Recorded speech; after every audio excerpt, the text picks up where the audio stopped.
Ay, ay, ay.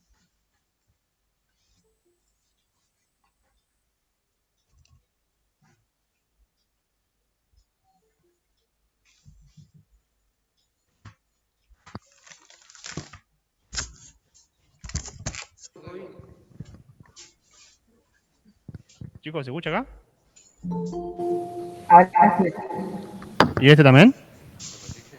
sí, se escucha también. Bueno, arrancamos 15 minutos mientras llega el doctor Hunter, ¿les parece?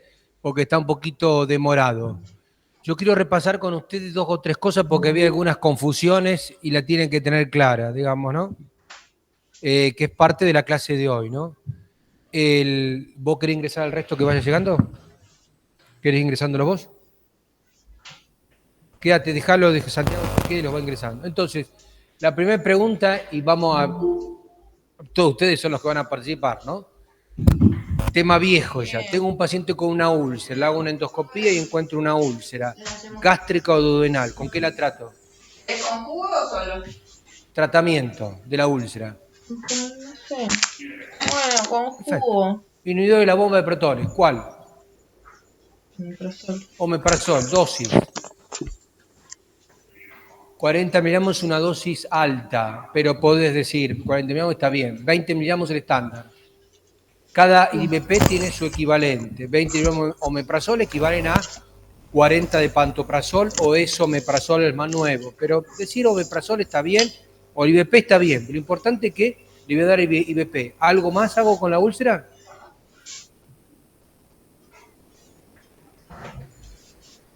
Si es una úlcera gástrica, tengo que biopsiar. ¿Por qué? Porque puede malignizar, no. La úlcera no maligniza. La úlcera son dos caminos distintos. Nosotros nos confundimos. El cáncer siempre es cáncer de entrada y la úlcera es benigna siempre de entrada. Entonces, siempre que biopsiar la úlcera gástrica porque estamos limitados y siempre la úlcera duodenal se biopsia. No, porque sería excepcional que haya algo. ¿Qué otro tratamiento tenemos que darle al paciente con úlcera?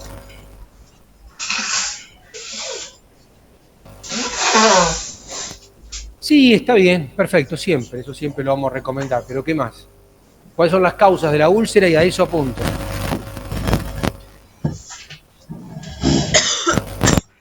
¿Sí? ¿Qué dijimos? ¿Cuáles son las principales causas de úlcera gastrodenal? Uno, la infección por Helicobacter pylori lejos, ¿no?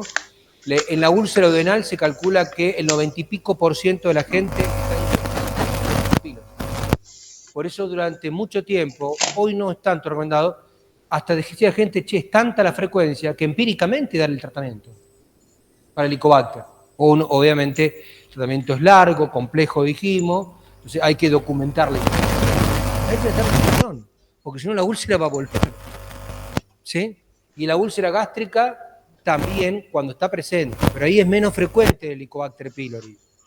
En 70% aproximadamente. Es un tema viejo que estoy hablando de esto, ¿eh? Entonces, ¿por qué? Porque las otras causas de úlceras, ¿cuáles son? Las principales hablando, ¿no?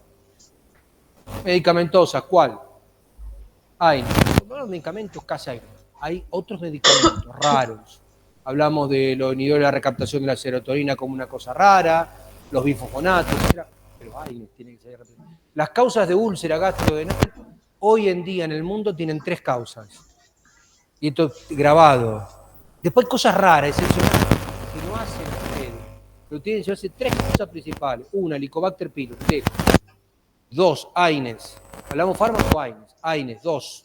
Y 3, las idiopáticas, que no sabemos por qué lo produce. ¿Sí? Eso está en incremento en el mundo. Va a ser lo que ustedes van a vivir. Entonces, el tratamiento de la úlcera gastrodenal. Tengo un paciente con una úlcera gastrodenal. Tiene Helicobacter pylori. Erradicarlo. ¿De acuerdo? ¿Es posible cambiar el micrófono? Porque aquí nos está haciendo como interferencia. No se escucha muy bien. Seguimos con este micrófono entonces. Tratamiento de la úlcera gastrodenal IBP.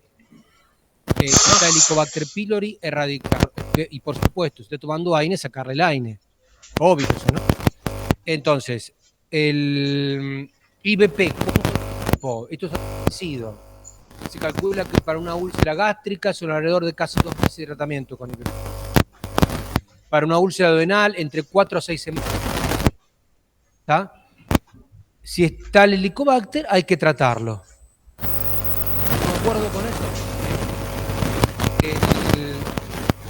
Hay escenarios que van a tener hoy pacientes con hemorragia digestiva por úlcera gastroduodenal. Digamos, ahora vamos a otro escenario. Las causas de hemorragia digestiva son múltiples, pero las principales causas de hemorragia digestiva alta, ¿cuáles son? Entonces, siempre intentamos diferenciar variciales o no variciales, pero de entrada no lo sabemos. Pero si tenemos contexto clínico, claramente puede ser un varicial. Pero en general, en un hospital general, no son las varices. Salvo un hospital que recibe muchos pacientes con cirrosis. Un centro en el cual está dedicado al trasplante hepático va a recibir muchos pacientes con cirrosis. Como, digamos, porque van a venir, se descompensan y van al centro. En un hospital general de la ciudad de Buenos Aires, de la provincia, la causa principal de hemorragia digestiva alta, ¿cuál va a ser? La úlcera gastroduodenal, ¿qué más? Las gastropatías, la gastritis erosiva, las gastritis hemorrágicas, esas son las causas. Y después hay un montón de otras causas más. Las varicidades también las vamos a poner en el punto. Vamos a meternos ahora a la hemorragia digestiva por úlcera, ¿sí? Que veo algunas confusiones, algunos términos que se repiten. Gracias. Ahí aplica la clasificación de Forres. Es el único escenario que se usa la aplicación de Forres. Porque la clasificación de Forres, ¿qué es lo que nos dice? ¿Qué esa úlcera, qué probabilidad tiene de, primero, si está sangrando en forma activa, y si no está sangrando, qué probabilidad de que vuelva a sangrar? Porque es lo que no teníamos antes. Hace 40 años atrás, cuando yo me formé, no sabíamos quién era el que volvía a sangrar o no después de una úlcera. Le hacemos la endoscopía y tiene una úlcera. ¿Y qué hacemos? Y no sabemos. ¿Y va a volver a sangrar? No, hasta que apareció Forres. Y dijo, miren, cuando ustedes ven esto, si está sangrando en forma activa, sí, obvio, está sangrando, pero es la mayoría de las veces. Pero los pacientes que no están sangrando, miremos el fondo de la úlcera y a ver cómo está ese fondo. Porque eso nos dice qué probabilidad hay que vuelva a sangrar de vuelta. Porque la mortalidad de la úlcera, las complicaciones de la úlcera están en este escenario de la hemorragia, que el paciente resangre, fundamentalmente. Porque cada vez que resangre, se descompensa, le pasan cosas, puede requerir cirugía como tratamiento. Entonces, es importante esta clasificación, pero en ese escenario solamente. ¿Sí? ¿Es útil conocer la clasificación de Forres? Yo lo cuestiono, obviamente, porque realmente qué valor para poder mío, Para mí sí es muy útil, pero para ustedes me lo cuestiono. Se pregunta. ¿Sí? Son esas clasificaciones que para mí son muy importantes, para mí como médico, como gastroenterólogo. Pero ustedes, la altura que están, no sé. Acá se pregunta a veces, hay que saberlo. Pero solamente aplica ahí. ¿Ok? Si yo tengo un paciente, como venimos charlando el otro escenario, el paciente viene con dispepsia, le hicimos una endoscopía y le encontramos una úlcera, no voy a informar la clasificación de Forres, porque no tiene sentido. ¿Estamos de acuerdo ahí? Bien. ¿Cómo trata la hemorragia? Es una úlcera y y la úlcera fue la responsable del sangrado. ¿Cómo lo trató? IBP, esa es la respuesta. IBP. Se escucha muy mal. Se escucha muy mal. Bueno, estamos intentando que los micrófonos funcionen mejor. Entonces la respuesta es, tengo un paciente con una hemorragia digestiva por úlcera gastroduodenal, el tratamiento es IBP. ¿Qué es lo que va a cambiar acá? ¿Qué es lo único que va a cambiar? Que ese IBP va a tener que ser dado en altas dosis. ¿Sí? En altas dosis, porque eso hace que haya menos resangrado, estabiliza, si hay un coágulo que lo estabiliza, menos chance que resangra. Altas dosis el IBP. ¿Cómo se da? Hay varias formas de darlo. Puede ser en bomba para mantener una dosis constante que mantenga el pH por encima, dijimos, de 5 o 6 constantes en 24 horas, o altas dosis en bolo endovenoso. No importa el esquema, pero lo único que va a cambiar es esto. Y le voy a buscar el Helicobacter pylori también. Si lo voy a tratar también, si lo tiene positivo. ¿Sí? ¿Es buena práctica esa? Claro que sí. Quizás no lo voy a tratar en ese momento, el Helicobacter pylori, en medio de un escenario de una hemorragia digestiva, porque hay otra la urgencia. ¿Sí? La hemorragia por úlcera gastrodenal sigue siendo muy importante, porque es la responsable de la mortalidad en la hemorragia digestiva. La mortalidad en la hemorragia digestiva alta por úlcera gastrodenal no ha cambiado. Desde que yo empecé a hacer medicina hasta ahora sigue siendo 10%. El 10% de la gente que sangra por úlcera gastrodenal se muere. En todo el mundo pasa esto. ¿Y por qué se muere? Porque ha cambiado. En mi época eran chicos jóvenes los que tenían hemorragia digestiva por úlcera gastrodenal. Pero ahora cambió ese escenario. Es gente muy mayor a veces, que tiene un montón de enfermedades concomitantes y que se descompensan las enfermedades. Porque tenía una enfermedad cardíaca e hizo una hemorragia digestiva y se chocó muy fácilmente. O era una EPOC y se descompensó, o era un renal y lo terminamos haciendo un renal crónico, ¡pac!, le precipitamos una insuficiencia renal aguda. No se mueren del sangrado estos pacientes. No es que se mueren de sangrado, porque tenemos herramientas para tratarlos, pero la hemorragia por sí mismo descompensa por completo el organismo. Por eso es importante esto. ¿Por qué hablamos siempre en hemorragia digestiva alta como paradigma la úlcera gastrodenal? Porque es la compleja, sacando las varices. Por eso siempre decimos, ¿varicial o no varicial la hemorragia? Porque la varicial tiene un manejo absolutamente distinto, con una mortalidad completamente distinta, porque son pacientes con cirrosis, habitualmente, ¿sí? Con un pronóstico completamente distinto. Ahora déjame cerrar una idea. Pero las otras causas de hemorragia digestiva en general no son tan graves. Una gastritis hemorrágica va a andar bien. Le daremos un IVP, le haremos la endoscopía, está todo bien y va a andar bien. Ese paciente no tiene, ¿por qué? Porque la gastritis hemorrágica, por definición, el sangrado es superficial. En la úlcera, cuando sangró, es profundo. Ustedes saben que la úlcera tiene que haber la diferencia entre una erosión y una úlcera. En anatomía patológica le dijeron, traspasaba las musculares mucosae. Yo por endoscopía eso jamás lo puedo ver. Pero sí eduqué mi ojo para darme cuenta qué profundidad tiene la lesión. Cuando hay una úlcera, el vaso que está sangrando es un vaso profundo de la submucosa muchas veces. Y esos son vasos grandes. En la gastritis hemorrágica no, son superficiales. Después las demás causas de sangrado son también de muy buen pronóstico, como se habla siempre del Mallory Weiss, con el vómito del paciente, ¿sí? La hiperemesis en la embarazada o en el alcohólico, tienen en general buen pronóstico. Pero cuando nos referimos a hemorragia digestiva, estamos hablando fundamentalmente de la úlcera gastrodenal, que es la que tiene un manejo tan puntual en cuanto a tipo de cosas. Y es la primera causa, depende un poco las series que haya, pero junto con la gastritis hemorrágica es la primera causa. Y después pongamos ahí en tercer y cuarto lugar el sangrado por varices, por supuesto, como les dije, de acuerdo al lugar en que estamos. ¿Bien? Bien. Adelante con la pregunta. Yo la transmito acá, así no, vamos más dinámico, dale. Claro, acá la doctora nos pregunta, ¿cómo es tu nombre?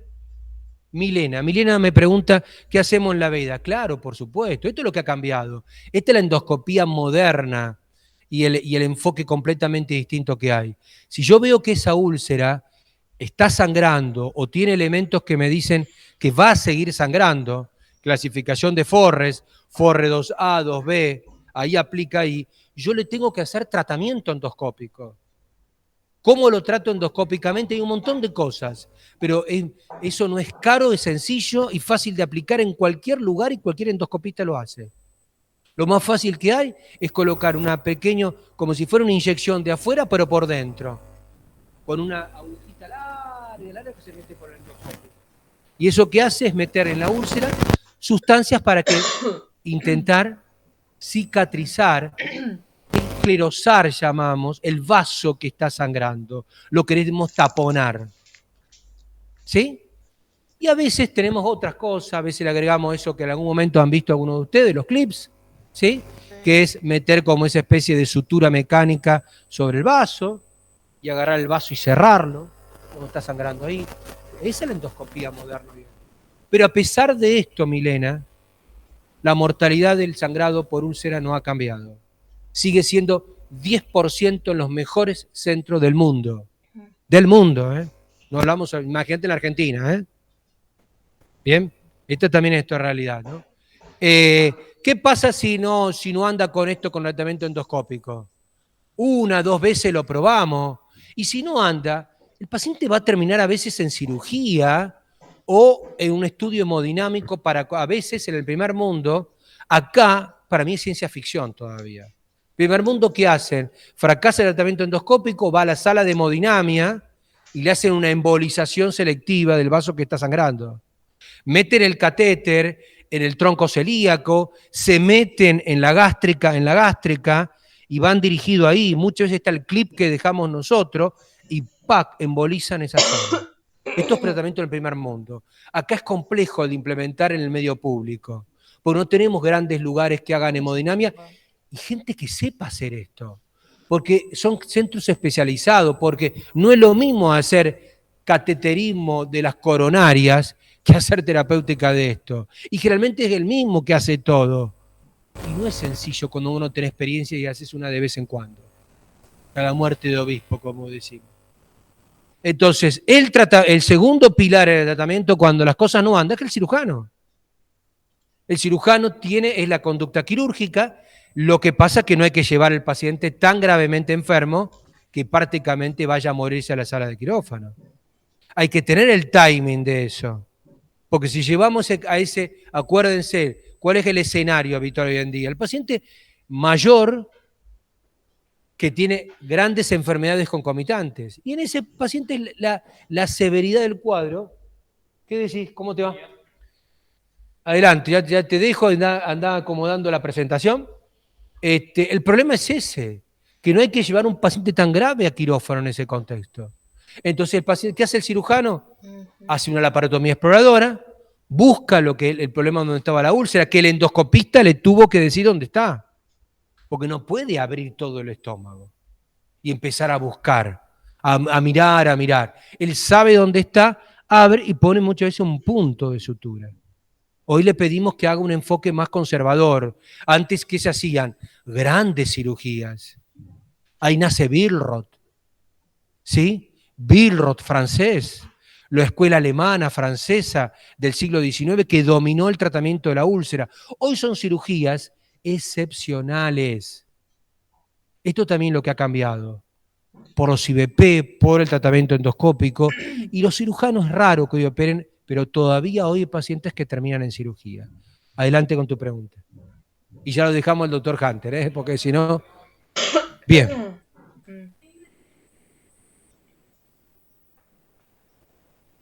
La úlcera gástrica siempre, dijimos siempre. Siempre. En el escenario de hemorragia digestiva a veces uno no toma tantas biopsias. ¿Por qué? Porque tiene miedo a hacer macana, ¿sí? Porque de repente hay otro escenario. A veces lo diferimos, te soy sincero, más de una vez por una cuestión lógica, ¿sabes? A mí a esa úlcera la voy a controlar, esa úlcera gástrica tarde o temprano. Entonces...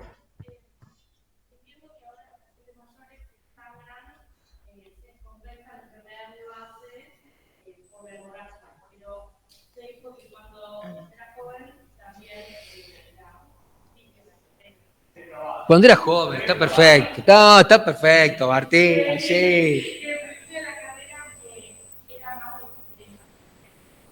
Sí, totalmente. De esos pacientes se morían porque no teníamos buenos tratamientos. La endoscopía que le ofrecíamos era mirarlo solamente.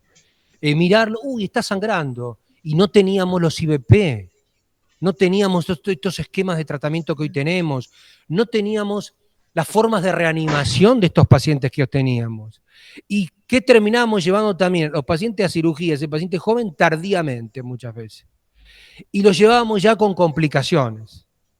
Y llevábamos casi, el pobre cirujano llevaba a un paciente en muy mal estado a operarse. Entonces, ¿de qué se morían? Fundamentalmente del mal manejo que hacíamos en esa época de la hemorragia, porque sangraba. ¿Sí? 2, 3 sangraban, esperábamos demasiado y el paciente se deterioraba mucho. ¿Sí? Ahí estaba la mortalidad. El paciente joven tiene este organismo, tolera mucho más el sangrado, si no tiene casi enfermedades asociadas. Hoy en día nos ha cambiado por completo. Por eso la mortalidad no ha cambiado en este sentido. ¿Alguien más me quiere preguntar algo? Pero entonces, ¿está claro cómo trata una úlcera? Por favor, chicos, ¿eh? ¿Sí? Bien. Martín, ¿te dejo? Me preguntan, Martín, ¿dónde andás? ¿Qué haces? Estoy trabajando en el Hospital Semig de Saavedra.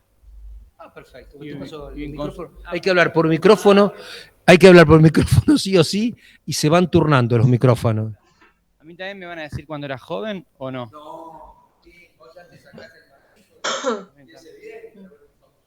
No, menos mal.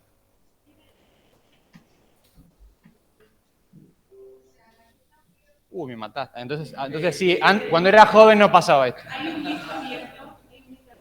Ah, ya entendí, mirá. ¿Toda tu pantalla pongo?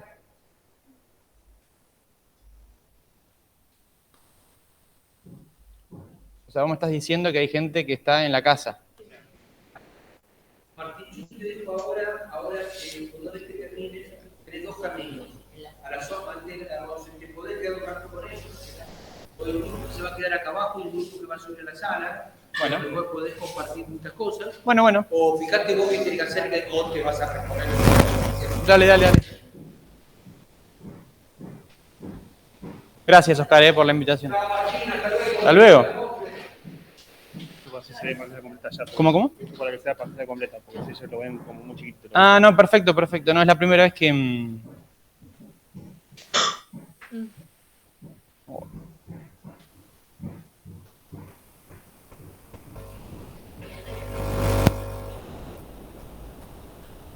Hola, ¿hay? ¿Y ahí? ¿Yo escucho las que están allá? Sí, se escucha. A la mierda. Bueno, hola, buen día. Buen Buen día. día. ¿Todo bien? Me siento como, no sé, dando clase por un sueño o algo así.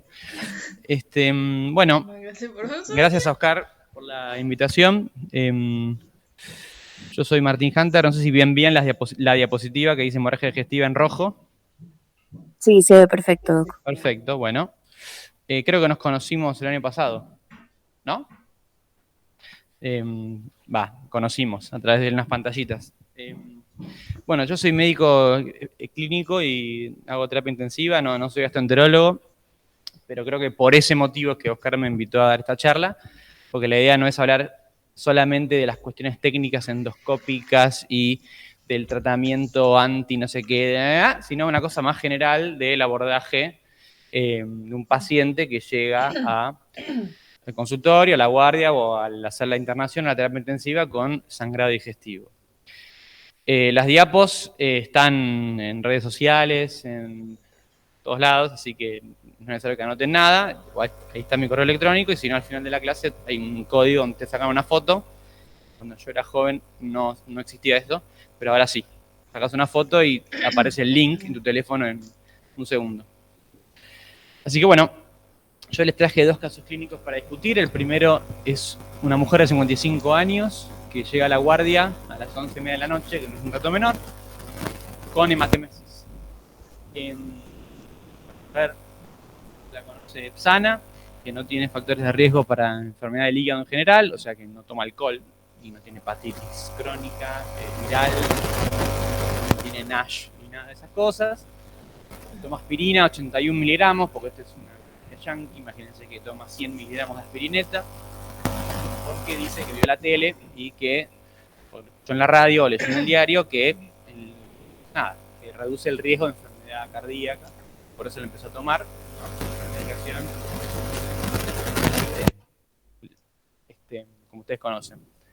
Bueno, la revisamos, tiene 94/60 ETA, está a 108 latidos por minuto. El resto del examen físico no tiene ninguna cosa importante, o sea, está bien perfundida, está lúcida, no tiene signos peritoneales, qué sé yo, está normal el abdomen. Sacamos sangre, 11 gramos de decilitro de hemoglobina, 220.000 plaquetas y un ring de 1, ¿no? La coagulación con una urea de 20. Entonces, bueno, la pregunta del caso es, ¿qué hacemos? La idea es... No, perdón que interrumpa la clase, pero está haciendo mucha interferencia el micrófono. No sé si pueden fijarse que esté bien conectado. ¿Cómo? En últimas, se está haciendo mucha interferencia el micrófono. En últimas, desconectar el micrófono y que usted hable cerca a la computadora para que no haga tanto ruido porque está haciendo mucha interferencia y no podemos seguir mucho la clase acá.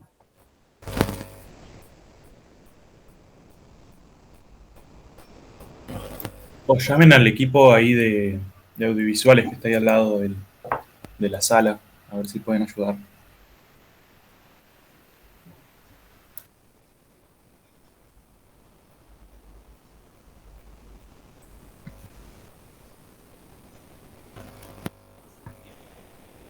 Hola, ¿ahí me escuchan bien o no? O sea, se escucha, pero empieza a haber como una interferencia cada vez que empiezan a hablar, como si se fuese a desconectar o el contacto del micrófono o lo que sea estuviera mal. Entonces, como que se empieza a escuchar lo que dice y después no se escucha nada y después vuelve y... Bueno.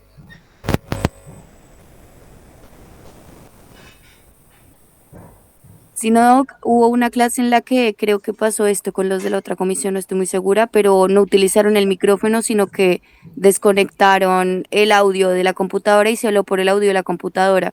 Mientras que esté más o menos cerca de la computadora, me parece que se va a escuchar bien.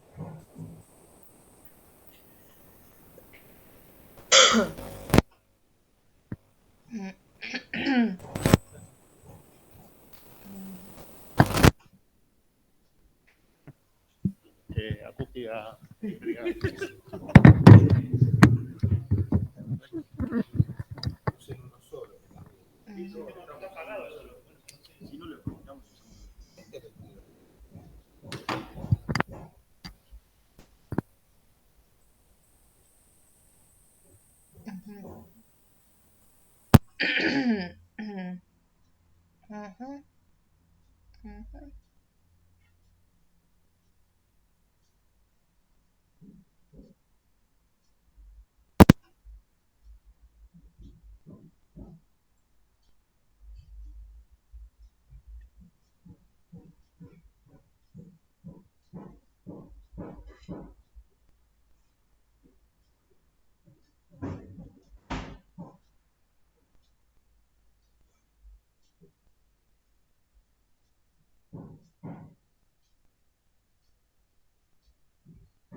Hola, ahí se escucha. ¿Se escucha ahí? Sí, Doc, se escucha.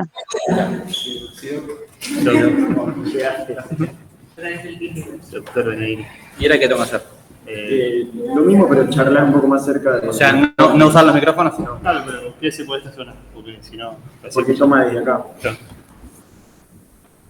No entiendo. O sea, ¿cuál es el micrófono ahora? ¿La computadora? Ah, eso, está bien, eso. Bueno, entonces me siento acá. Sí. Bueno, entonces lo que estaba diciendo, no sé qué escucharon. Mi nombre es Martín, eso no sé si lo escucharon. Sí, se escuchó. Íbamos siguiendo el caso clínico. Eso, lo que estaba contando es una paciente de 55 años que viene con hematemesis a la noche, que no tiene factores de riesgo para enfermedad del hígado, que toma aspirina porque la compró en la farmacia de venta libre, porque le parecía que tenía prevención cardiovascular y que viene con hematemesis, ¿no?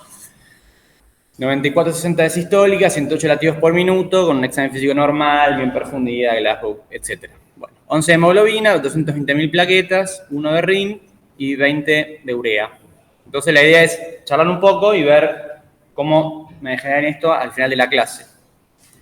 Y el segundo caso es otra mujer de 71 años, poco más comórbida, con hipertensión arterial, hipercolesterolemia, enfermedad coronaria, que tiene puesto un stent hace 4 meses y que consulta por múltiples episodios de materia fecal. La traducción sería como sangre, sí, roja rutilante mezclada con un poco más de sangre coagulada y coágulos, ¿no? Eso quise decir. En las últimas 24 horas viene teniendo eso.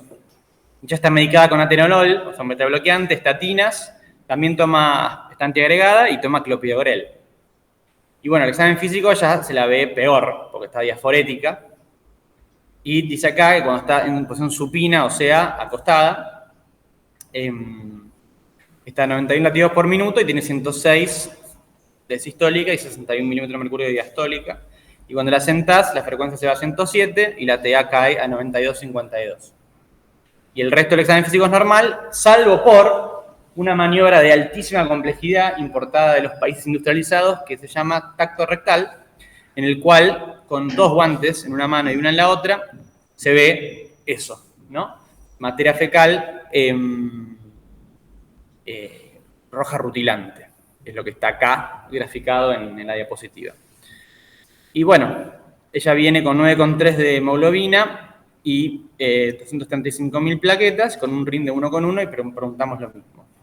Entonces la idea es, al final de la clase, en más o menos 3 horas, discutir el final de estos casos clínicos, ¿no? Entonces, lo que yo les quiero preguntar es si estos pacientes que yo les conté, tanto a los que están acá como a los que están allá, si les parece que tiene hemorragia digestiva o no. Pareciera que sí, bueno. ¿Por qué? Primero porque tomaba AINES de forma, no sabemos cuánto, no decía la dosis, no decía cuánto tomaba por día, pero pareciera que puede ser una ruptura, una úlcera farmacológica, podría ser. Una úlcera péptica, querés decir. Claro. Ok. Está bien, eso es la etiología. Lo que yo te pregunto es otra cosa, yo te pregunto algo más básico. Yo te pregunto si estos pacientes tienen hemorragia digestiva o no, más allá de cuál sea el origen etiológico. Hay que diferenciar la hematemesis de que no pudiese ser en cambio la hemoptisis. Claro, lo que ella está diciendo, no sé tu nombre, Lucila, lo que está diciendo es que no todo lo que brilla es oro. Eso es lo que está diciendo vos. Lo que está diciendo es, bueno, ojo, porque no siempre que alguien escupe sangre o vomita sangre, es decir, hay que ver que la sangre que viene de un paciente venga del tubo digestivo, no siempre es así. Entonces, lo que yo les quiero preguntar, gracias a esta intervención de Lucila, es, bueno, ¿de dónde, digamos, cómo se presentan los pacientes? O sea, lo preguntamos al revés. ¿Cómo se presentan los pacientes? O sea, ¿con qué síntomas o con qué signos clínicos se presentan los pacientes que tienen hemorragia digestiva? O mejor dicho, pregunta de examen, ¿cuáles serían las formas de presentación de pacientes con hemorragia digestiva? No, está bien. Me refiero a los signos clínicos de sangrado digestivo. Depende si es alta o baja. Bueno, entonces, si es hemorragia digestiva alta... La hematemesis. Bien, una es la hematemesis, que ¿qué quiere decir? Sería el vómito de sangre. Claro, un vómito de sangre. Perfecto. Y eso te sugiere fuertemente ¿qué cosa? Sangrado alto. ¿Y qué quiere decir sangrado alto?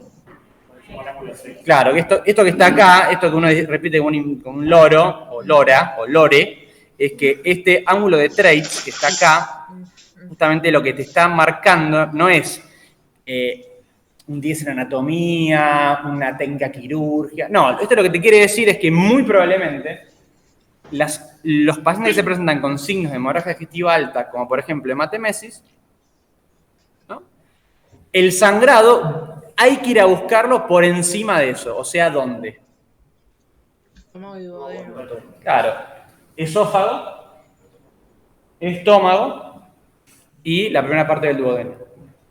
Eso no es una boludez, esto es re importante porque yo lo llamo al laudano y le digo, mira, buscame ahí o buscame en otro lado. Entonces el tipo no es lo mismo para el endoscopista, que tiene un rol importantísimo en esto, ir a buscar arriba del ángulo de Treitz o abajo, o buscar en el delgado con una cápsula.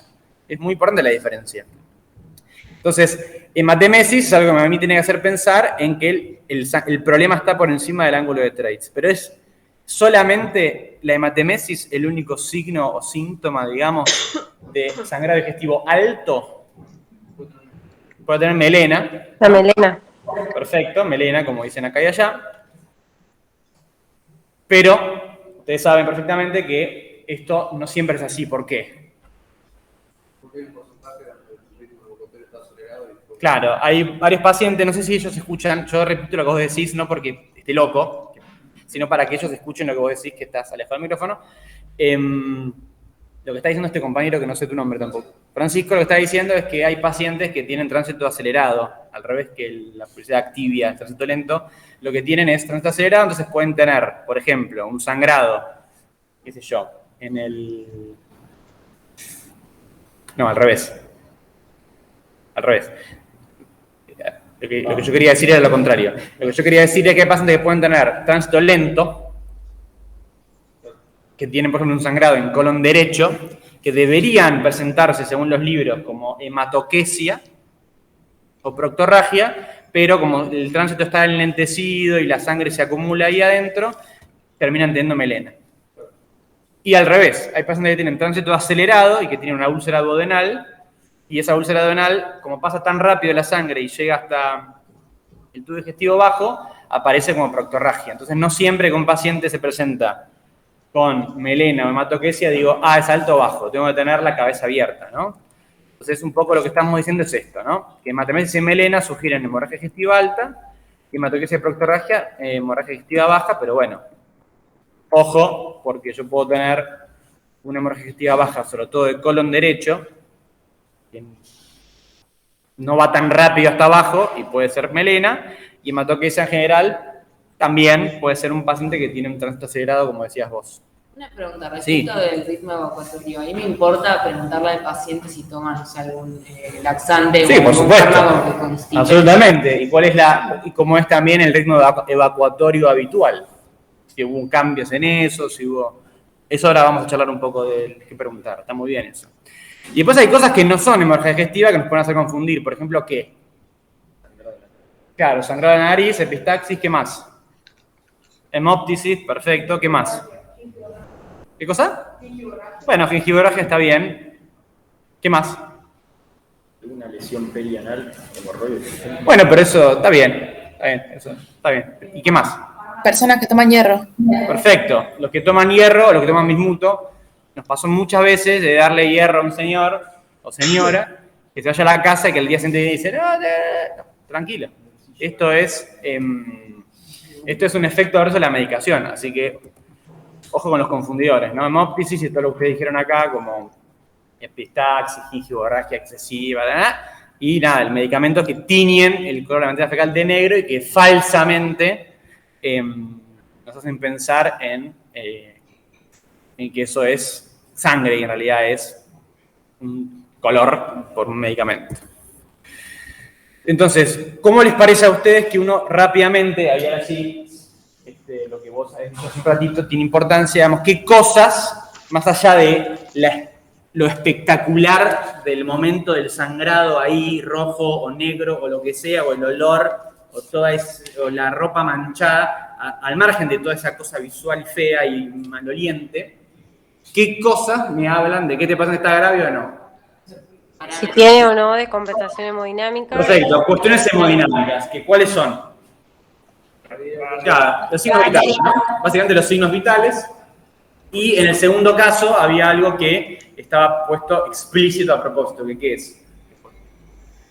En el segundo caso había una maniobra que es evocar el ortostatismo. Entonces, lo que está bastante estudiado es que cuanto peor estás, ¿no? Clínicamente, y cuanto más volemia perdés, porque esto termina siendo el final de la historia de la hemorragia digestiva grave, es el shock hemorrágico hipovolémico, que es justamente que empiezas a ponerte taquicárdico, empiezas a tener ortostatismo y bueno, shock, específicamente hemorrágico, ¿no? Te recuerdan que tenemos 4 mecanismos de shock. Sí, más que séptico yo diría distributivo, hipovolémico cardiogénico y obstructivo. Por ejemplo, los que tienen un taponamiento cardíaco o un neumotórax a tensión son pacientes que tienen una obstrucción de la bomba. Entonces, el paradigma, digamos, del paciente grave con hemorragia digestiva es el paciente que tiene un shock hipovolémico o hemorrágico específicamente. Entonces, cuanto peor estás, más pérdida de volemia uno asume clínicamente sin medirla con cosas de laboratorio de fisiología, ¿no? Hay más o menos 10, 20, 30. Entonces, muy a ojo, por supuesto. Entonces, bueno, viene un paciente, el primero o el segundo, entonces, ¿qué cosas le preguntamos, aparte de los datos que tenemos, o en general, cualquier paciente que viene con cualquiera de los 4 signos que vimos de hemorragia digestiva, y está en la guardia, imagínense, no en el consultorio, sino un paciente que viene y está en el departamento de urgencias, ustedes están de guardia de R1, y el R2 te dice, bueno, andá, ya voy, que estoy con un quilombo, hay uno con fiebre y chuchos en la cama 109, y vos tenés que ir a la cama 1 de la guardia, bueno, andá yendo. Es que cosas de la anamnesis, o sea, la anamnesis hay que hacerla completa, datos filator, ya sé, pero digo, ¿qué cosas uno jerarquizaría en las preguntas, no sé si estuvo sarampión o no a los 6 años, de un paciente que viene con algún signo clínico de hemorragia digestiva? Consumo de fármacos, por ejemplo. Perfecto. Crónico. Perfecto, el consumo de fármacos, ¿cuáles te importan? AINES, por ejemplo. Perfecto, AINES, ¿qué más? Corticoides, muy bien, ¿qué más? Los antiagregantes también. Bueno, está bien, antiagregantes, los Por el ponemos hecho dentro de de los que AINES. está Está bien, como estos casos que vimos. Perfecto, la anticoagulación, clave. Me preguntás eso y la verdad te mata. ¿Qué otra cosa más preguntaría? Sí, toma alcohol. Consumo de alcohol, fundamental, ahora vemos por qué, pero no te vayas de los fármacos, hay una cosa más que me importa. No pienses en los malos, pensá en los buenos también, que me importa también. Bueno, el hierro tuvimos por lo que charlamos antes, ¿no? Que pueden tener, pero perfecto, los protectores gástricos, porque capaz tomo protector gástrico porque tuve una úlcera hace un mes, bueno, listo. Entonces, conocer un poco eso. ¿Qué otra cosa más preguntarían? ¿Cuánto te comenzó? ¿Por qué dijiste lo del alcohol vos? No, para encuadrar el paciente dentro de una patología alcohólica que sale mal. Está bien, ¿y eso cómo se llama? Bueno, Pablo. O sea, en la hemorragia digestiva, sindromáticamente, vos ¿dónde la estás metiendo? Claro, en lo que estás pensando es en las hemorragias variciales, ¿no? Por hipertensión portal. Entonces, vamos a saltear un segundo de anamnesis a examen físico. En base a lo que vos estás diciendo, ¿qué cosa el examen físico en 5 segundos vos vas a ir a buscar que te orienten, o sea, que te sumen puntaje a lo que estás diciendo vos? Perfecto, o sea, todos signos de hepatopatía crónica, por ejemplo. Bien, ¿qué más? Asitis, ¿qué más? Telangiectasias, muy bien. Ictericia, bueno, etcétera, ¿no? Todas cosas que vos decís, bueno, 4 patas, mueve la cola, le dicen body, le trae la pelota, es un perro, ¿no? En medio de eso, un poco el síndrome. Entonces, volviendo a la anamnesis, ¿qué otras cosas más preguntaríamos? No, está bien. Todo eso asumo que lo aprendimos, está perfecto, pero tildamos. Pero más allá de la temporalidad, es re importante, yo quiero saber qué cosas, aparte de los fármacos, del consumo de alcohol, qué otras cosas más nos importan de un paciente que viene sangrando, como para ir pensando en lo que él decía. Bueno, si yo pregunto todo esto porque tengo en la cabeza la hemorragia varicial. ¿Antecedentes familiares de cáncer de colon? Perfecto, bueno, acá hay 2 cosas. Una cosa es antecedentes personales y familiares de cáncer. Clave. Por ejemplo, tenés 80 años. ¿Hiciste algún screening de colonoscopía? No, bueno. O sí, tenía pólipos adenomatosos hace 10 años y nunca me repetí, o tenía qué sé yo, bueno, ahí me puede ir orientando, ¿no? Y vos dijiste otra cosa. Por ejemplo, ¿cuáles? Claro, si tuvo náuseas, vómitos, yo puedo ir pensando en cosas más de úlcera, por ahí. y qué cosas más de... Alteraciones de ritmo cardiovascular. Claro, alteraciones del ritmo cardiovascular recientes me hacen por ahí pensar en una patología colónica, como se ve muy bien. ¿Qué otras cosas más muy importantes? No, sí, eso de hace cuánto... Está bien, bueno, hace cuánto viene pasando un poco lo que decía él. Bueno, eso sí, eso es el motivo de consulta, ¿no?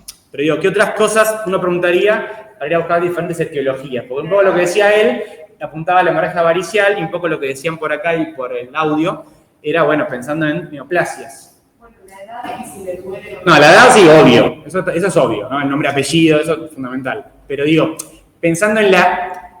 Está bien lo que vos decís, pero yo digo ahora, vamos a un paso de complejidad más de qué cosas de la anamnesis a mí me hacen pensar en la etiología, cuál es la causa. Que se conocía como el hambre dolorosa, que frontal tuvo, episodios de epigastralgia, que calmaban con las comidas, después empeoraban. Está bien, eso... Por ese lado.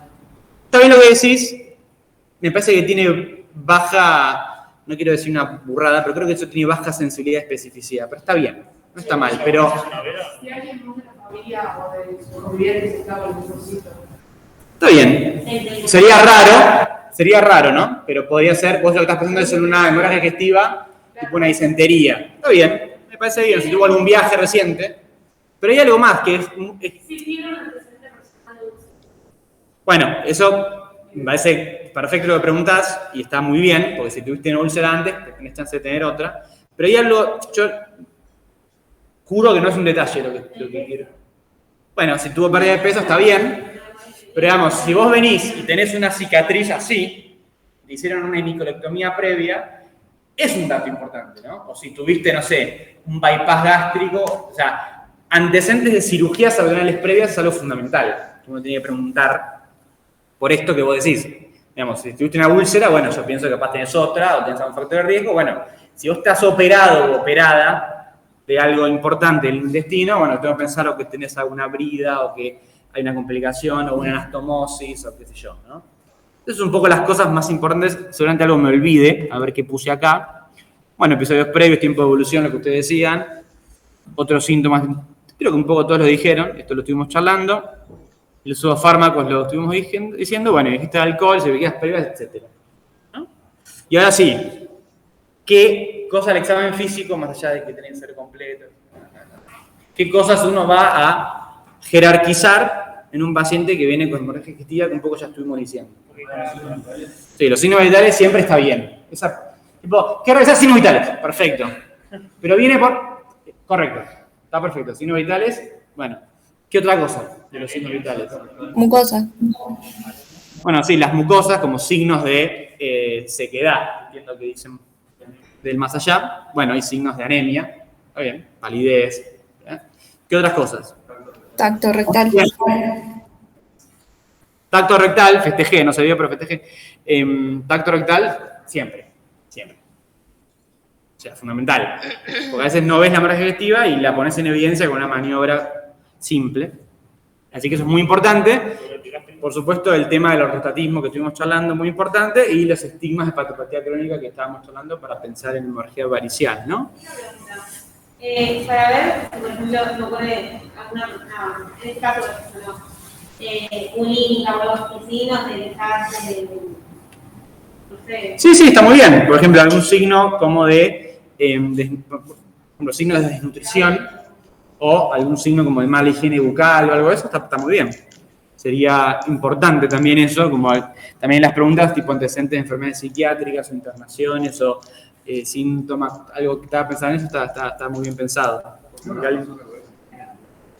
Bueno, porque puede tener un síndrome de Mallory-Weiss, ¿viste? Porque tiene el vómito inducido y eso te va generando esofagitis y te rompe la mucosa y vomitas sangre. Así que podría ser un lindo diagnóstico diferencial. Pero bueno, creo que básicamente dijimos, ¿no? Ah, bueno, esto, muy importante, ¿no? Lo que charlábamos de las cirugías, ¿no? Ver si tienes cicatrices en el abdomen y signos de irritación peritoneal, ¿por qué? Claro, porque puedo tener una perforación intestinal, ¿no? Por una úlcera perforada o por, qué sé yo, una anastomosis que se abrió. Entonces ahí no tengo que llamarlo al laudano, ¿a quién tengo que llamar? A la cirugía. Y lo que charlábamos con el doctor allá al fondo. Bueno, ¿y qué cosas del estudio complementario solicitarían? ¿Qué? ¿Qué dijiste? No te escuché. No, pero esperá. Está bien. Pero acordate que ese paciente había llegado el primero, había llegado a 11:30 de la noche.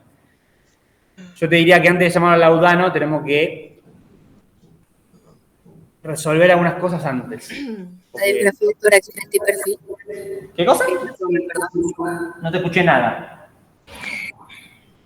Radiografía de tórax y abdomen. No entendí. Radiografía de frente y de perfil. No, radiografía de frente y perfil no. Respuesta incorrecta. Claro, cosa de laboratorio. Antes que pedir una placa, me parece que no es el primer estudio que yo solicitaría. Cosa de laboratorio, sí. ¿Qué cosa de laboratorio solicitaría? Bueno, hemograma, fundamental. ¿Qué más? ¿Qué cosa? Bueno, perfil fárico en general no es algo que esté disponible en el momento, con lo cual está bien lo que decís, pero eso es para estudiar más en profundidad. No es algo que en el momento tengamos disponible ni que nos cambie la conducta. Reactantes de fase aguda. Bueno, reactantes de fase aguda se puede pedir. Sí, cosas, laboratorios de patograma como bilirrubina, GOT, qué sé yo. Pero hay cosas muy importantes, ¿no? Más grandes. La función renal. Bueno, urea y creatinina, fundamental, sobre todo pensando en esto de la hipovolemia, etcétera. Y algo clave. Lactato me gusta, muy bien, por el tema de la perfusión. Pero falta algo gigante. Bueno, estado gaseoso está bien porque, bueno, dice, bueno, si está con lactacidosis, capaz tiene acidosis metabólica, ¿eh? Pero hay algo grande. Lo de la coagulación. Eso que vos decís, lo de la coagulación, como si fuera Singapur, un paísito chiquito en la loma del orto, en realidad es Brasil, digamos. Es una cosa gigante, porque si un tipo viene sangrando y tiene 3 de RIN, bueno, estamos en el horno y tengo que hacer una cosa, y si tiene coagulación normal, tengo que hacer otra. Entonces, el perfil del coagulograma, o sea, el TP, el KPTT, el RIN y, bueno, las plaquetas que están en el hemograma o en el coagulograma, depende de dónde trabaje uno, es clave. Porque capaz tengo que pasar plaqueta, capaz tengo que dar hemoderivados, qué sé yo. Eso es muy importante. Entonces, básicamente, hemograma. Y hemograma función renal con glucemia. Digo, porque todos estos ustedes capaz todavía no lo viven, pero digamos, cuando uno pincha a un paciente y le saca sangre, hay que agarrar un papelito o un sistema y hacer una orden. Entonces ahí yo tengo que escribir todo esto. Entonces no es, le pido un laboratorio, enter. No funciona así. Es hemograma, urea, creatinina, glucemia, ionograma, TP, KPT, de hecho. Si quiero le pido bilirrubina, ácido base, lactato. Uno lo tiene que escribir, no es laboratorio, enter. Entonces, eso me parece a mí más importante ir pidiéndolo antes de la placa. Ahora, me interesa igual el motivo por el cual la que pidió la placa lo pidió, porque no está mal pedirlo, pero quiero saber cuál fue el motivo. A ver si estoy de acuerdo con vos o no.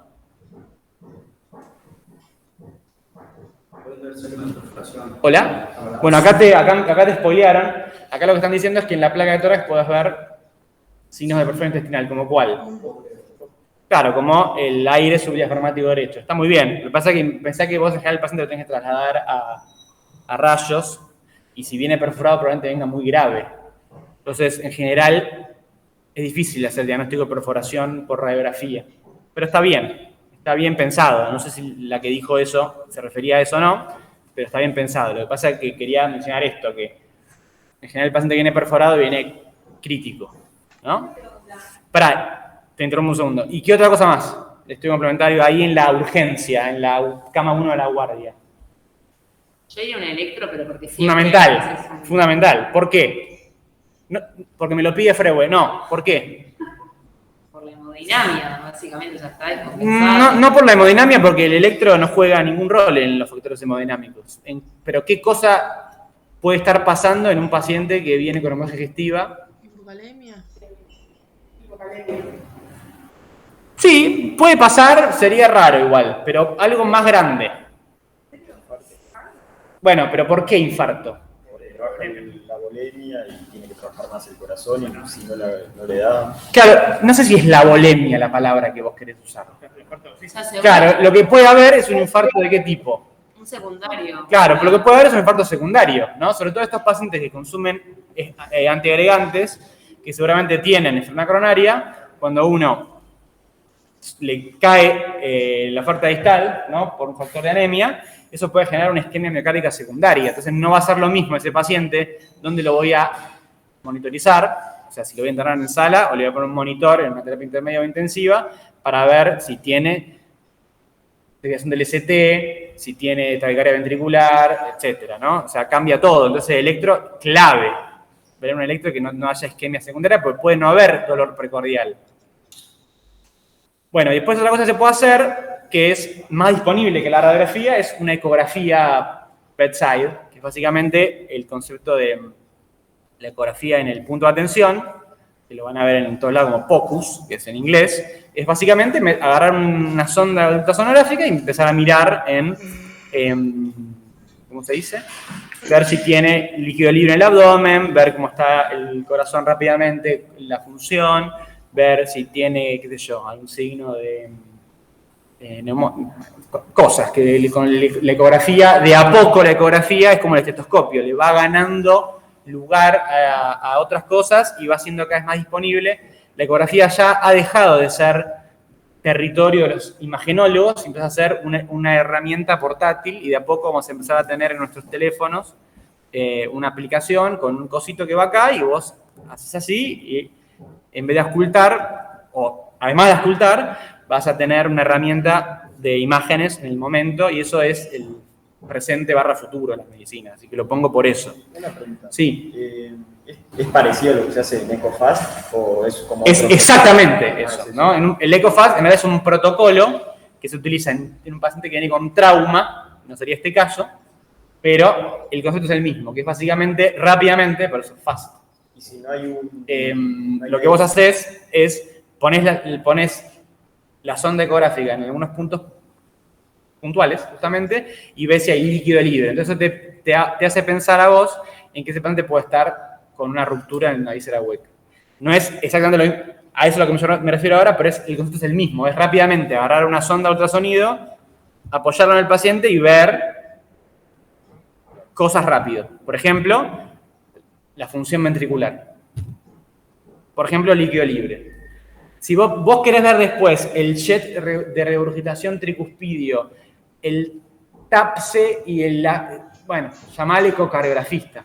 Pero yo que no sé nada de eso, con un poquito de entrenamiento, vos también ponés la sonda, ves el ventrículo izquierdo cómo se mueve, listo. O ves la vejiga si tiene globo, o ves el fondo de saco, qué sé yo, para ver si hay líquido. Eso lo podés hacer vos sin ninguna tecnicatura en nada.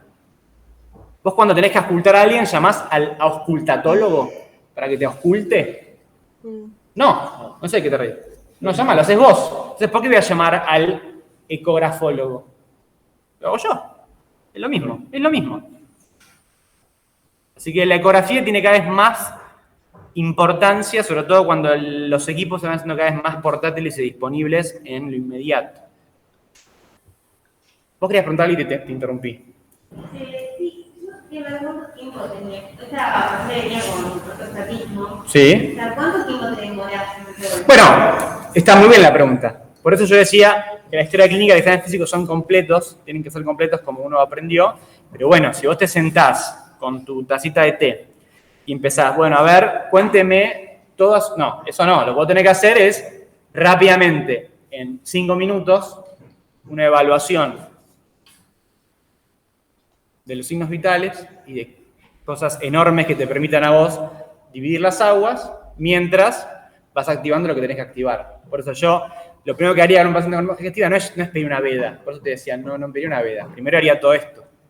Porque si el paciente está hecho fruta, digamos, capaz lo que tengo que hacer es rápidamente hidratarlo, llevarlo a terapia intensiva, intubarlo, Cuando se estabilizó, ahí hacemos todo eso, ¿no? O, por ejemplo, si yo no me tomo el tiempo si yo, digamos, me quedo en los antecedentes de la familia y los abuelos y qué sé yo, y no toqué la panza y no vi que tiene hidratación peritoneal, y bueno, pero estoy perdiendo tiempo. Entonces, rápidamente tengo que hacer estas cosas generales para ver si el paciente está grave, si no está grave, si es un paciente para los cirujanos, si no es para los cirujanos, si tengo que transfundirlo, si no tengo que transfundir, si le tengo que revertir esto, Tiene que ser dentro de todo algo ágil, ¿no? Depende, cuanto más grave está, menos tiempo tenés. Bueno, ahora un poco lo que preguntaste es esto, ¿qué hacemos? Entonces, ¿qué cosas uno puede hacer? ¿O qué cosas uno debe hacer? Un paciente que viene con una hemorragia digestiva grave. ¿Cómo? Claro, para dar fluidoterapia, que es el iconito que está acá, primero hay que poner un acceso venoso. ¿No? ¿Sí? ¿Un acceso venoso? Lo ideal es poner 2 accesos venosos periféricos, en general de grueso calibre. Esto lo van a ver, pero básicamente tienen que ir en ambos miembros superiores para poder empezar rápidamente la fluidoterapia. Me gusta la palabra fluidoterapia, es muy correcta. Porque necesitas tener, en general, una vía, o sea, cuanto más accesos venosos tenés, más rápido vas a resucitar o reanimar a ese paciente, y aparte por la otra vía la puedes estar para otras cosas, que es lo que ahora queremos charlar, y no vas a interrumpir entonces la infusión de cristaloides o de fluidos, ¿no? Entonces, bueno, acá el doctor lo que pregunta, y me gustaría que los que están en el más allá contesten, acá el doctor pregunta, ¿pero por qué no pongo una vía central? Para mí sí, porque Pero para que no estás en el más allá, estás en el más acá. Perdón. Ya te pasé, este puede estar hemodinámicamente. No sé si los de allá quieren, porque acá uno de los compañeros pregunta por qué accesos venosos periféricos y no una vía central. O sea, yo creo que porque una vía central es mucho más invasiva que una vía periférica, y creo que una vía central se pone cuando los accesos periféricos ya no están disponibles. Bueno, está bastante bien lo que, o sea, perdón, lo que dijiste está perfecto, pero no es el motivo. Okay. ¿Cómo se pone una vía central? Tenés que usar un ecógrafo, tenés que llamar a vascular, o sea, para mí es muchísimo más complejo. No, llamar a vascular es si trabajás en el Boston, no sé qué. Yo sé por vía centrales y trabajo acá en Saavedra. Pero sí, coincido con vos, que es mucho más complejo. Y en general es un procedimiento estéril. Entonces, todo, volviendo a lo que decía Mile, ¿qué es lo que voy a decir? No, volviendo a lo que decía Mile, poner una vía central te lleva mucho más tiempo que una periférica. Entonces, obviamente que capaz si el paciente está grave va a estar en una vía central, pero en el manejo inicial no. Lo correcto es poner accesos periféricos. Después, cuando el incendio se apagó y necesitamos accesos venosos centrales para que duren más, para poder darle vasopresores si quiero, ahí sí. Pero aparte hay otro motivo.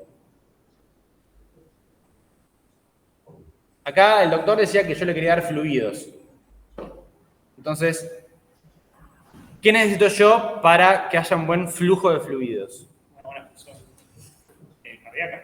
No, porque yo los fluidos se los doy yo de afuera, no importa el corazón. Lo que yo digo es, para que yo poder infundirle un buen caudal o buen flujo a un paciente,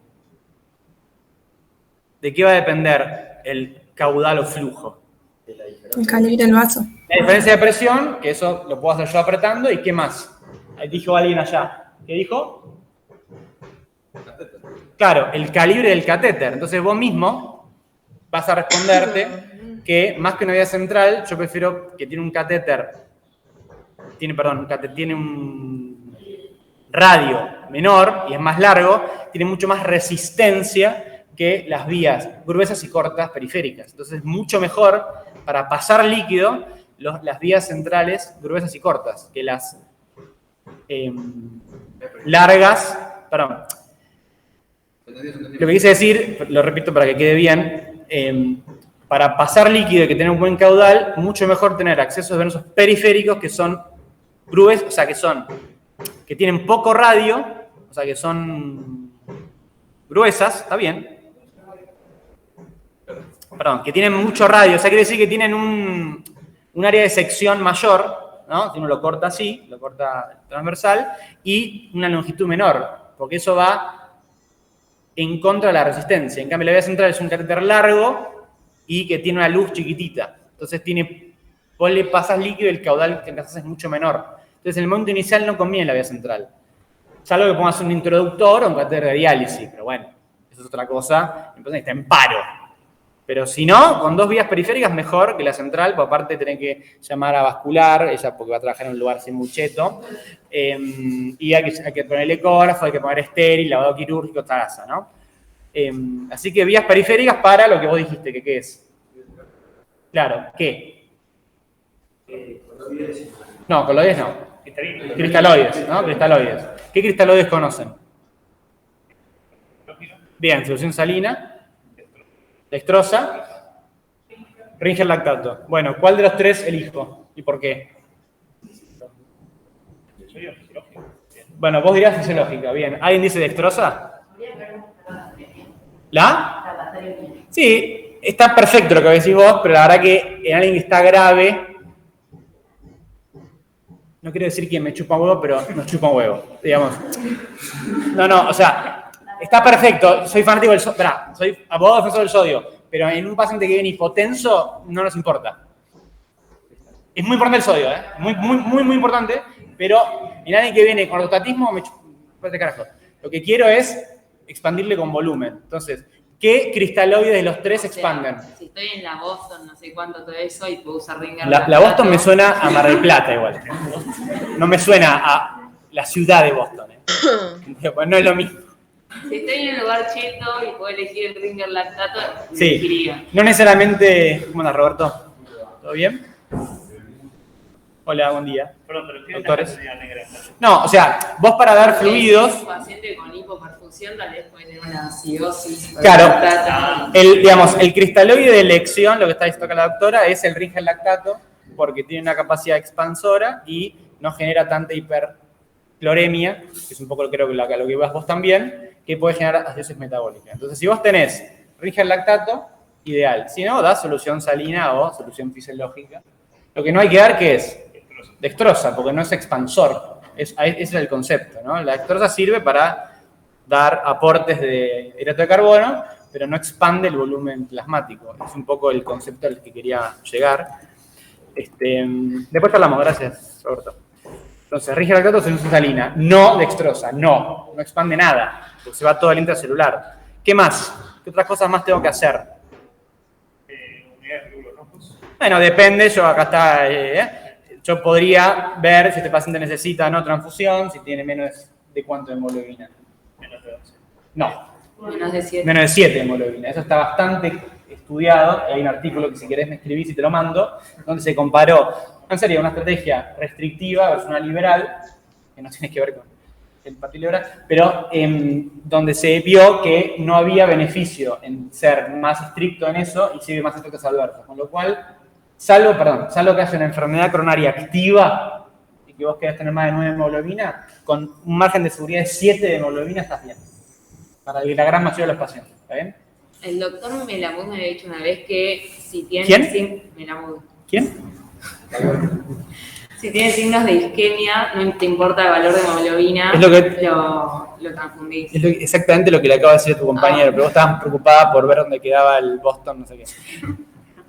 Si el paciente tiene signos, por eso el electrocardiograma que pediste vos, si el paciente tiene signos de isquemia miocárdica, me chupa 3 carajos como el sodio, el valor de hemoglobina. Porque con lo que está teniendo ahí, le está generando isquemia. Entonces, por eso decía, salvo que tengas enfermedad coronaria activa, es decir, signos de infuria o isquemia en el electrocardiograma, el valor de seguridad, bastante claro en la literatura, es 7 gramos de decilitro de hemoglobina. ¿Está bien? Salvo eso.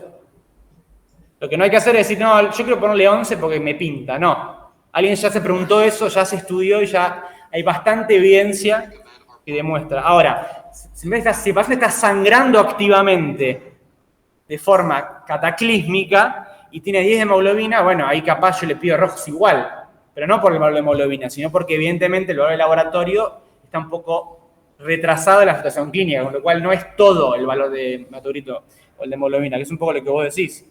Si lo veo con Angor, bueno, capaz necesita más delivery, y si lo veo sangrando activamente, por más que yo saque sangre, que es una foto de un instante y tenga tanto valor de hemoglobina, capaz necesito más tiempo para darle rojos.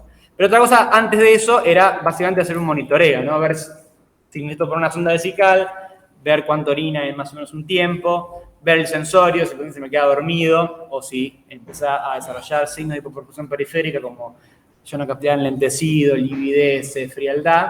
Todo eso me habla de que el paciente está peor, ¿no? Y después va el tema de los hemoderivados que decías vos muy bien. Y digo hemoderivados y no rojos. ¿Por qué digo hemoderivados y no rojos? Claro, porque también yo puedo transfundir otros hemoderivados aparte de rojos. Por ejemplo, plasma. ¿Por qué y cuándo? Está perfecto, pero ¿por qué? Plasma, dijo la compañera.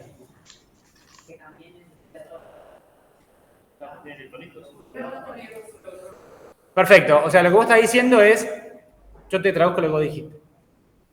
Yo estoy perdiendo sangre, no solo glóbulos rojos. Entonces, si yo solamente transfundo glóbulos rojos, voy a diluir el resto de los componentes de la sangre, por ejemplo, los factores de la coagulación, y puedo generarte una coagulopatía dilucional. Eso quisiste decir, ¿no? Perfecto, es eso. Pero está bien, es eso. Lo dijiste perfecto. Básicamente, si yo lo que pierdo es sangre. Entonces, los glóbulos rojos no son sangre, son glóbulos rojos. Entonces, yo como no puedo transfundir sangre entera, lo que hago es trato de transfundir, no siempre, sino en los pacientes que requieren muchos hemoderivados, que es lo que se llama protocolo de transfusión masiva, no importa.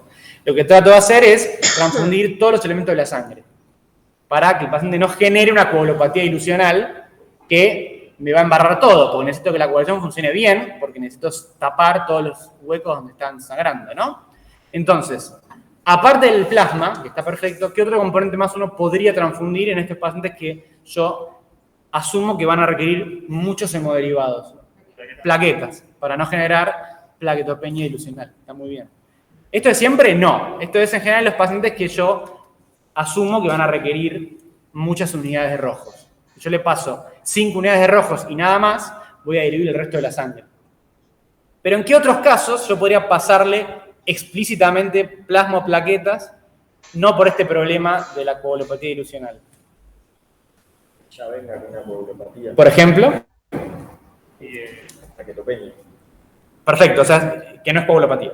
Okay. ¿Está bien? Si alguien viene con un problema de trombocitopenia, ¿no? Con alguna disfunción plaquetaria, por ejemplo, está bien. No es frecuente, pero ¿qué otras cosas mucho más frecuentes los pacientes tienen que les generan disfunción plaquetaria?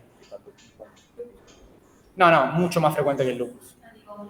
Claro, no, los antiagregados, como los pacientes que veíamos antes. Si vos estás con un sangrado activo que no para y tenés un inhibidor irreversible de la COX, mirá lo que saqué de hace 10 años que no decía eso, necesitas que las plaquetas funcionen. Entonces, si alguien tiene un sangrado muy grave y está antiagregado, una buena idea es pasarle plaquetas.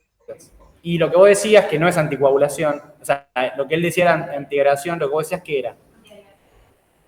Claro, si vos tenés un paciente bien anticoagulado, ¿le pasarías plaquetas? Claro, le podrías pasar o vitamina K, que no es un hemodderivado, o le podrías pasar plasma, que tiene factores activados, o factores activados como hay preparados farmacológicos que dan eso. Entonces, si alguien viene anticoagulado con acenocumarol, más que plaquetas, conviene pasarle plasma o vitamina K, para revertir la coagulopatía. ¿Está bien? Un poco lo que dijimos, ¿no? Menos 7 de hemoglobina rojos, si tiene el TP bajo, puedo darle plasma fresco congelado o factores de coagulación activados, o vitamina K también. Y si tengo trombocitopenia o algún activo, algún fármaco que... ¿Con el RNI con el hemograma? ¿Hace eso? ¿Cómo? ¿No seguía con el RNI con el hemograma? Por supuesto, fue lo que dijimos que era importante pedirlo. Para eso lo pedimos, para tomar estas decisiones. ¿Está bien? Y después, bueno, si el paciente está inestable hemodinámicamente o tiene deterioro del sensorio y se va a aspirar, bueno, lo puedo llevar a terapia intensiva o intermedia, donde puedo ahí ver si lo intubo, lo conecto a respirar, qué sé yo. Y después, ahora sí, recién después de todo esto, ahí digo, bueno, le aviso al endoscopista para ver si le tiene que hacer una veda o BCC o las dos. Y para eso existe un score que se llama score de Blatchford, que no me quiero detener en esto, pero que ahí está, si haces un clic, aparece en el score, que es básicamente un score clínico que te predice la necesidad de una endoscopía en las próximas 12 o 24 horas. O sea, cuanto más grave está el paciente, es muy intuitivo igual. Cuanto más grave está, más temprano hay que hacer la endoscopía. Pero la endoscopía no hay que hacerla en el momento. Primero hay que hacer todo esto y a la mañana siguiente te preparas para la endoscopía. ¿Está bien? Así que después cliquen ahí, tienen ahí el score. Entonces la endoscopía, que es muy importante por supuesto, lo que tiene, la ventaja es que es una posibilidad de hacer diagnóstico y también de hacer tratamientos. Pero tiene este problema que es la zona ciega. ¿Qué es la zona ciega? Claro, es el delgado después del duodeno y hasta el íleon. Todo eso no lo ves. Si vos tenés un sangrado, ¿por qué causa en general? Del delgado. Sobre todo en los pacientes viejitos. Bueno, en quema intestinal podría ser, pero no es tan raro. Son más que nada las angiodisplasias, las malformaciones vasculares. Son frecuentemente de intestino delgado, ¿no? Y después cosas mucho más raras como tumores de delgado que en general no vemos nunca. Yo no veo nunca. Ahí no llegan las endoscopías, ¿no? Pero bueno, básicamente si el paciente está con inestabilidad hemodinámica, como el tubo digestivo alto recibe mucho más volumen y recibe mucho más volumen minuto, quiero decir, en general es mandatoria, por más de que el paciente tenga signos de sangrado bajo, la veda es mandatoria. Bueno, vale, yo tengo que terminar, ¿no? Me falta un cachito. Dale, me falta un cachito, termino. Bueno, otra cosa que puedo usar es una sonda de débito, ¿no? Antes de la veda para lavar y ver si viene de ahí, del estómago, y utilizar algún prokinético para vaciar el estómago y que el endoscopista pueda ver. Lo mismo que la colonoscopía, que lo ideal es darle 24 horas de preparación, porque si el tipo se mete no va a haber nada. Entonces, en general, hay que darle algún catártico como el Varex, es la marca, no me acuerdo, el politrenglicol, no importa. Un catártico para poder prepararlo bien. Entonces, si yo van de sangre y a las 6 horas le hago una colon, no voy a ver nada porque no está preparado el colon. Sí, total. Por eso, ideal 24 horas. Entonces, vos, el paciente viene hemodinámicamente, vos lo estabilizás.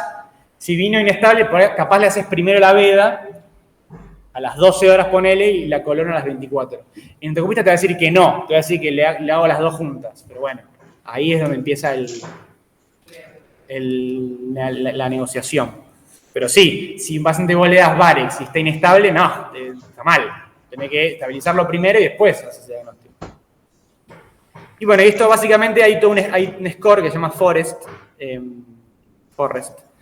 que es un score endoscópico que básicamente tiene que ver con esto, ¿no? Con ver si hay de las características endoscópicas, ver si hay un vaso activo o visible, si hay un coagulado herido, si hay un taraza, bueno, no importa. Y acá básicamente lo que te dice esto, que esto es una edición bien endoscópica, esto lo decía Laudano, es bueno,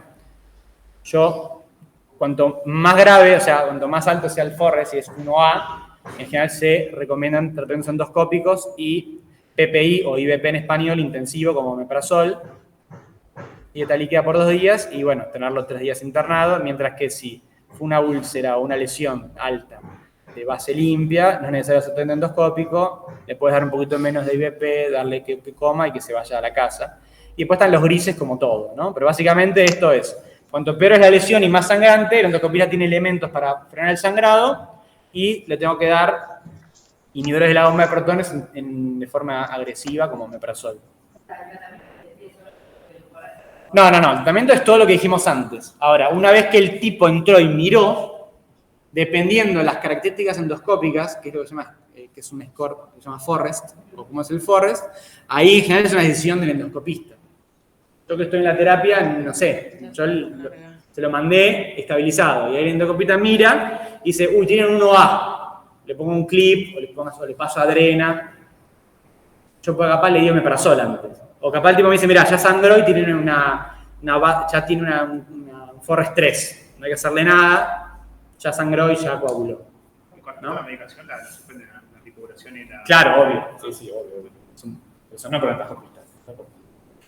Pero básicamente el tratamiento endoscópico se decide ahí en base a la visión directa, ¿no? Digamos, si yo tengo, por ejemplo, acá un vaso visible que está sangrando, ¿no? Ahí el endoscopista, esto no voy a explicar esto yo porque no lo hago, pero básicamente puedo hacer un montón de cosas.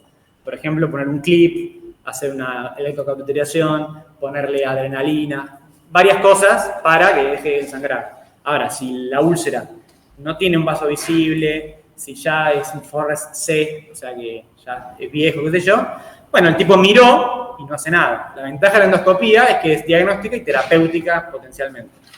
Lo que nosotros como médicos intensivistas o internistas podemos hacer es darle inhibidor de la bomba de protones y controlarlo en el post-endoscopía, ¿está bien?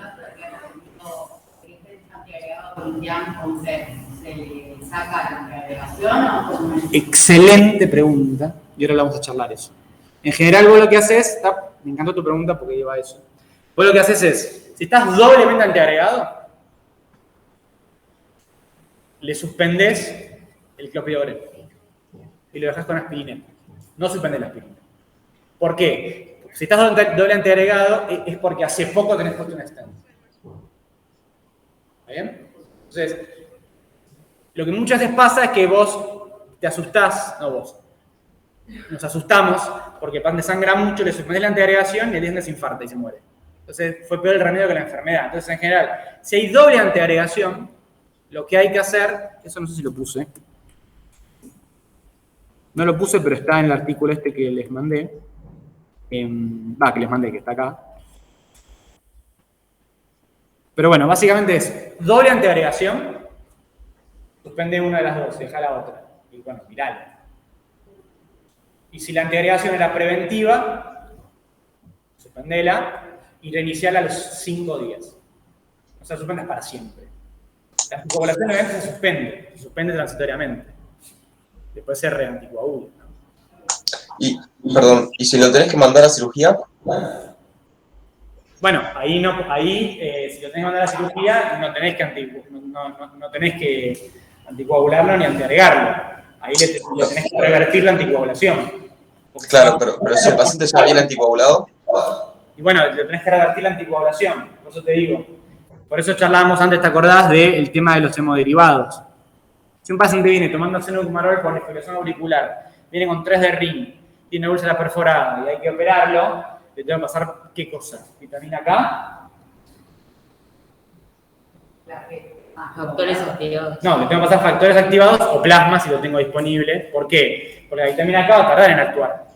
En cambio, si tiene que ir a quirófano y tiene 30 de TP, tiene que entrar a quirófano con el plasma colgado o con los factores activados como el Protonplex, Periplex y todo ese yuyo.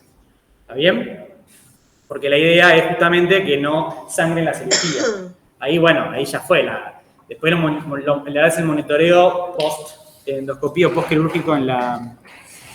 Bueno, y para terminar, la última cosa es que por abajo, estos serían imágenes de la endoscopía alta. Una pregunta, en el cuadrito de la clasificación de Forrest decía dieta líquida. Sí, en general empezás con dieta líquida y después progresás. ¿Pero qué sería eso? Líquidos, caldo. ¿Pero porque le hace mal al estómago? Claro, para no agredir ahí lo que está ahí roto. Y después, de la parte baja, vos podés también encontrar el sangrado en el colon, o si no lo encontrás, lo que se puede hacer son técnicas de hemodinamia o angiografías, que es para encontrar exactamente, acá lo que se está haciendo, se está inyectando. Encontraste una arteria y ahí se ve que sangra una parte. Entonces lo que haces es, guiado por hemodinamia, para no romper todo en una cirugía y no lo puedes ver desde la luz, es embolizás la arteria que está sangrando. Entonces, en sangrados que no le encontrás el origen ni por endoscopía, para no abrir la panza y hacer una carnicería, pues hablar con hemodinamia, meter ahí un catéter, tirar contraste, ver dónde sale y específicamente en el lugar donde está sangrando pones ahí una esponjita, eso lo hace la gente de hemodinamia y frenas el sangrado y le salvas la vida. Lo que pasa, claro, que tenés que saber a quién llamar, porque el hemodinamista no está en la casa viendo la tele. Que está acá con nosotros. Entonces ahí yo digo, no encuentro el origen del sangrado. Pienso que puede ser un sangrado intestinal que no le veo nada. Bueno, ¿puedes venir? Sí. Pop, contraste y le tapas ahí. Entonces, les propongo que después, a las 11, charlemos los casos, a ver cómo los contestan. ¿Dale? Ahí tienen igual después. Les mando las diapositivas. ¿Cómo se corta esto? ¿Cuándo Pablo todavía? Se carga que ahora lo hacen los cuadros.